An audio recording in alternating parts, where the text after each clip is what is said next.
lagi bersama Om Buaya dalam E-Talk Show with BHS bersama bintang kita Rocky Gerung. Yes. Nah, hadirat banyak yang belum tahu kan, ada satu hobi yang belum terekspos dari tamu kita Rocky Gerung, yaitu mendaki gunung. Jadi boleh cerita dulu, dia aktif di Mapala UI dong berarti ya?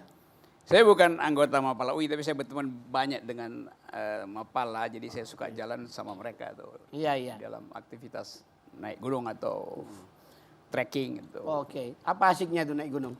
Naik gunung itu, kalau Anda naik gunung, Anda mengalami seluruh jenis orgasme itu. Orgasme estetik dapat, orgasme intelektual dapat, orgasme batin dapat. Jadi seluruh puncak kenikmatan hidup itu ada ketika Anda naik gunung. Karena Anda diuji pada status kepekaan untuk 2 senti melangkah artinya jurang. Lupa tarik napas panjang artinya pingsan. Nah ini Bung Rocky, yes. Mau nanya soal cerita di kampus. Iya. Wah ini dibilang dulu sempat rame ya, dosen filsafat dibantah lah, katanya tidak tetap lah, sudah lama nggak ngajar lah. Sebenarnya kayak apa sih sekarang, kayak apa sekarang ini? Saya nggak ngajar, tapi saya tuh masuk UI ngajar di Departemen Filsafat karena diminta oleh UI, bukan saya melamar. Oh, oke. Ya UI mungkin masih kekurangan IQ, dia minta saya, jadi saya Laka ini. itu. Iya. Tapi sebelum itu Anda kuliah di Fakultas Teknik ya, betul? Saya pernah kuliah fakultas teknik, fakultas macam-macam. Paling nggak saya punya 4 jaket kuning lah di UI itu. Oh. Nggak, Hukum pernah di. Yang lain-lain tuh lulus semua itu? Enggak, saya nggak pernah lulus, nggak pernah. Karena saya nggak pernah sekolah supaya dapat bukti itu.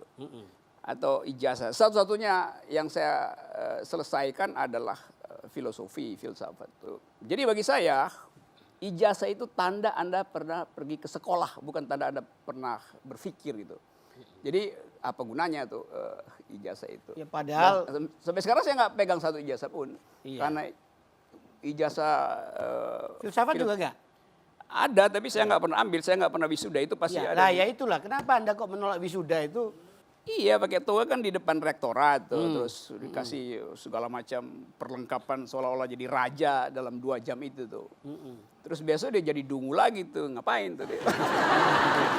Oh iya, itu ketemu kata-kata dungu itu bagaimana sih? Saya pakai kata itu bukan buat menghina orang, tapi untuk menggambarkan cara dia berpikir itu. Nah kalau orang anggap jangan pakai kata dungu, lalu apa artinya kata pinter kalau nggak ada padanannya tuh? Kalau begitu jangan pakai kata buruk sehingga baik itu nggak ada artinya. Jadi padanan itu mesti lengkap. Coba hilangin kata dungu dari KBBI itu. Maka seluruh kata pinter, cerdas, berbudi segala macam nggak ada gunanya karena nggak ada bandingan. Saya berupaya untuk mengurangi mengucapkan kata dungu. Tetapi fakta kedunguan bertambah tiap hari. Jadi bagaimana saya hindari itu?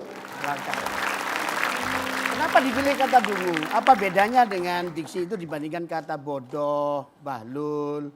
Jadi dungu adalah cacat di dalam bernalar. Bukan orangnya tapi cara bernalarnya tuh. Jadi nggak ada urusan dengan fisik ya? Nggak ada urusan dengan fisik. Ini soal nalar. Seseorang itu.